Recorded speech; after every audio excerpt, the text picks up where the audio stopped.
ሰላም ጤና ይስጥልን ተመልካቾቻችን እንደምንላችኋል ከናሁ ቴሌቪዥን ለዕለተ ሐሙስ ሐምሌ 30 ቀን 2018 ዓ.ም የቀን ዜናዎቹ ለእናንተ የምናደርስበት ጊዜው አሁን ነው። ከዜናዎቹ ጋር ሀብታም አያሌው ነኝ። አብራችሁን ቆዩ። ወደ ቀዳሚ ዜናችን ላፍ ህወሓት በፌደራል መንግስቱ ስም ትግራይ ውስጥ ጥቃት ለማድረስ ማቀዱ ተገለጸ። የህወሓት ቡድን የህዝብን ቁጣ በማነሳሳት ያወጣውን የፖለቲካ ተጽዕኖ ለመመለስ የፌደራል መንግስቱ እንደፈጸመው አስመስሎ በትግራይ ክልል ጥቃት ለማድረስ ማቀዱን ዘ ሆርን ሪቪው የደህንነት መረጃዎችን ዋቢ አድርጎ ዘግቧል። ዘገባው እንዳመላከተው የሴራው ዝግጅት በዛላምበሳ ከኤርትራ አካላት ጋር በተደረገ ስብሰባ ሀውዜን ቁጥር 2 የተሰኘ የፍንዳታና የማህበራዊ ሚዲያ ሐሰት ዘመቻ እቅድ ተነድፏል። እንዲሁም የጥቃት ኢላማዎቹ የህዝብን ቁጣ ለማስነሳት በኤርትራ ተቋማት ገበያዎች፣ ትራንስፖርት ማዕከላት፣ ህክምና ተቋማትና የሃይማኖት ቦታዎች ላይ ፍንዳታዎችን ለማድረስ ታቅዷል ብሏል ዘገባው። ወታደራዊ እንቅስቃሴዎችን በተመለከተ በራያ አላዞብል፣ ዋጃ፣ ጥሙጋና ኮረም አቅጣጫዎች የምሽግ ቁፋሮና የወታደራዊ ስምሪት የተደረገ ሲሆን በጨርጨርና በሌላ ከባድ መሳሪያዎችም ተሰልፈዋል ተብሏል። እንዲሁም የአካባቢው ወቅታዊ ሁኔታ በአላማጣ፣ ኮረም፣ ቆቦና ኮን መሆን የትራንስፖርት እንቅስቃሴ በመቆሙ ነዋሪዎች ቀያቸውን እየለቀቁ ይገኛሉ ተብሏል።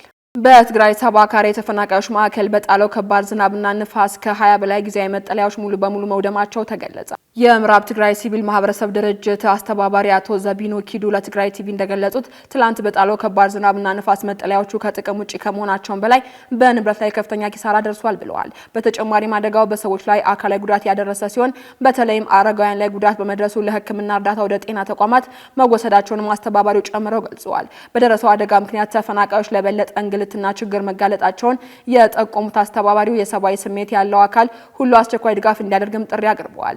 የተፈናቀለው ህዝብን በከባድ ችግር ውስጥ እንደሚገኝ ያመላከተው የምዕራብ ትግራይ ሲቪል ማህበረሰብ ድርጅት ለችግሩ ዘላቂ መፍትሄ የሚሆነው ተፈናቃዮች ወደ ቀደመ መኖሪያቸው የሚመለሱበት ሁኔታ ሲመቻች ብቻ እንደሆነም አጽንኦት ሰጥቷል ሲል ዘገባው አመላክቷል። በመጪው ዓመት ከአዲስ አበባ ከተማ ግብር ከፋዮች 380 ቢሊዮን ብር ለመሰብሰብ እቅድ መያዙን የገቢዎች ቢሮ ገለጸ። በ2019 በጀት ዓመት በአዲስ አበባ ከተማ ደረጃ በአጠቃላይ 502.2 ቢሊዮን ብር ይሰበሰባል ተብሎ ይጠበቃል። ከዚህም ውስጥ የገቢዎች ቢሮ ድርሻ 380 ቢሊዮን ብር መሆኑን የአዲስ አበባ ገቢዎች ቢሮ በሰጠው ጋዜጣዊ መግለጫ ላይ አስታውቋል። የከተማ አስተዳደሩን ከሚሰበስቡት ግብር 72 በመቶውን ከተማዋን ለማልማት እንደሚያውለው መግለጫውን የሰጡት የገቢዎች ቢሮ የህዝብ ግንኙነት ዳይሬክተሩ አቶ ሰውነት አየለ ናቸው። በከተማዋ በንግድ ትርፍ በኪራይና በሜትር ትራንስፖርት ዘርፍ የተሰማሩ 456,000 የደረጃ ለግብር ከፋዮች አሉኝ ያለው ቢሮው በተሻሻለው የገቢ ግብር አዋጅ መሰረት የግብር ግዴታቸውን ከሐምሌ 1 እስከ ሐምሌ 30 ቀን 2018 ድረስ መክፈል እንዳለባቸው አስታውሰዋል። እንዲሁም ከደረጃ ለግብር ከፋዮች በዘንድሮ በጀት ዓመት ቢሮው 9.2 ቢሊዮን ብር ለመሰብሰብ ውጥን ይዟል ያሉት አቶ ሰውነት እስካሁን መረጃው ለተሟላላቸው ግብር ከፋዮች የግብር ውሳኔ በስልካቸው ወይንም በመልእክት እንዲደርሳቸው ተደርጓል ብለዋል። በዚህም አብዛኛው ግብር ከፋይ በወቅቱ ግብሩን ከፍሏል፣ ቀሪዎቹም እየከፈሉ ይገኛሉ ሲሉ አስረድተዋል። ስለሆነም እስከ ሐምሌ 25 ድረስ ዓመታዊ ግብራቸውን እንድትከፍሉ መልእክት በስልካቸው ተላከላቸው ግብር ከፋዮች በሙሉ እስከ ሐምሌ 30 2018 ዓ.ም ብቻ ያለ ቅጣት መክፈል እንደሚቻል አሳውቀዋል። ይሁንና በተለያዩ ምክንያቶች ቴክስት ያልደረሳቸው ግብር ከፋዮች እንዲሁም ከሐምሌ 25 በኋላ መልእክት የተላከላቸው ግብር ከፋዮች ወደ ቅጣት የማትገቡ በመሆኑ ቴክስት ከተላከላችሁ ጊዜ ጀምሮ እስከ ነሐሴ 20 ቀን 2018 ዓ.ም ባሉት ቀናት ውስጥ ዓመታዊ ግብራችሁን መክፈል ትችላላችሁ ብለዋል። እስካሁን መልእክት ያልደረሳችሁ ደግሞ የቴክስት መልእክት እስከሚላክላችሁ ድረስ በትዕግስት እንድትጠባበቁ ሲሉም ኃላፊው ጥሪ አቅርበዋል። የቀድሞ የኢትዮጵያ አየር መንገድ ዋና ስራ አስፈጻሚ አቶ ተወልደ ገብረ ማርያም የህንድ ሁለተኛው ትልቁ አየር መንገድ ዋና ስራ አስፈጻሚ ሆነው ተሾሙ። በኢትዮጵያ አየር መንገድ ከ10 ዓመታት በላይ በመሪነት በማገልገል ተቋሙን ወደ አፍሪካ ቀዳሚ አየር መንገድ ለማሳደግ ቁልፍ ሚና የተጫወቱት አቶ ተወልደ ገብረ ማርያም አሁን ደግሞ የህንድ ሁለተኛው ትልቁ አየር መንገድ የሆነውን ኤር ኢንዲያን ይመራሉ ተብሏል። ኤር ኢንዲያን በቅርብ ጊዜ ከደረሰበት የአውሮፕላን አደጋና ከሌሎች የስራ ተግዳሮቶች በኋላ አዲስ አመራር እየፈለገ ሲሆን አቶ ተወልደም በቀድሞ የአመራር ልምዳቸው ና በአቪዬሽን ዘርፍ ባላቸው ስኬት ተመርጧል ተብሏል። አቶ ተወልደ ገብረ ማርያም ከ20 ዓመታት በላይ በኢትዮጵያ አየር መንገድ በተለያዩ ኃላፊነቶች ያገለገሉ ሲሆኑ በ2014 ዓ.ም በጤና ምክንያት ከዋና ስራ አስፈጻሚነታቸው መልቀቃቸው ይታወሳል።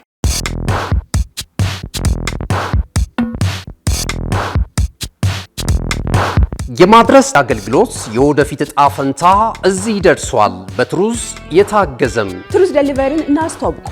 የኛ 100% የኤሌክትሪክ ሞተሮች ለአካባቢ ተስማሚ ብቻ አይደሉም፣ ፈጣን፣ ጸጥተኛና አስተማማኝም ናቸው።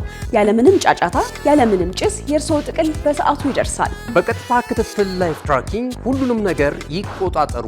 ጥቅሎ እስከ ደጃፎ ድረስ ያለውን እንቅስቃሴ በቀጥታ ይመልከቱ።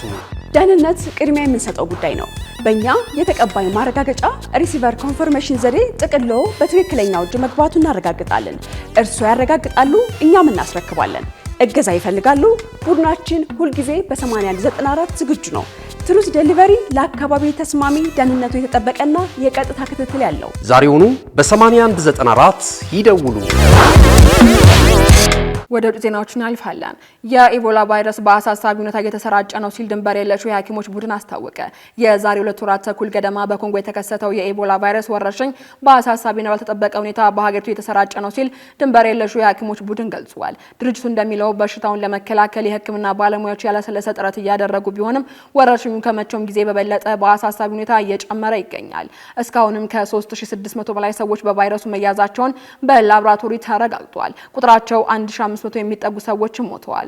በአሁኑ ጊዜ ዋና ተግዳሮቱን ባለስልጣናት በበሽታው ከተያዙ ሰዎች ጋር ግንኙነት ያላቸው ሰዎች መለየት እንደተሳናቸው መሆኑን ተመላክቷል። ቡኒያ በተባለው አካባቢ የሚገኘው የሕክምና ማዕከል ውስጥ ከሚገኙ በሽተኞች ውስጥ 90% ከዚህ ቀደም በኢቦላ ቫይረስ ከተያዙ ሰዎች ጋር ንክኪ እንዳላቸው የሚታወቅ ነገር የለም ተብሏል። የዓለም ጤና ድርጅት ዋና ኃላፊ ዶክተር ቴድሮስ አድሃኖም ከመንግስት ኃላፊዎችና ከሰብአዊ ድርጅቶች ጋር ለመነጋገር ዛሬ ወደ ኮንጎ ኪንሻሳ ሄደዋል ተብሏል። ዶክተር ቴድሮስ የኢቦላ ወረርሽኝ ከተከሰተ ወዲህ ወደ ኮንጎ ሲጓዙ የዛሬው ለሁለተኛ ጊዜያቸው ነው ተብሏል። በመጨረሻም የሆርሙዝ ሰርጥ ካልተከፈተ ኢራን ላይ ከባድ ጥቃት እንደሚደርስባት ትራምፕ ዛቱ።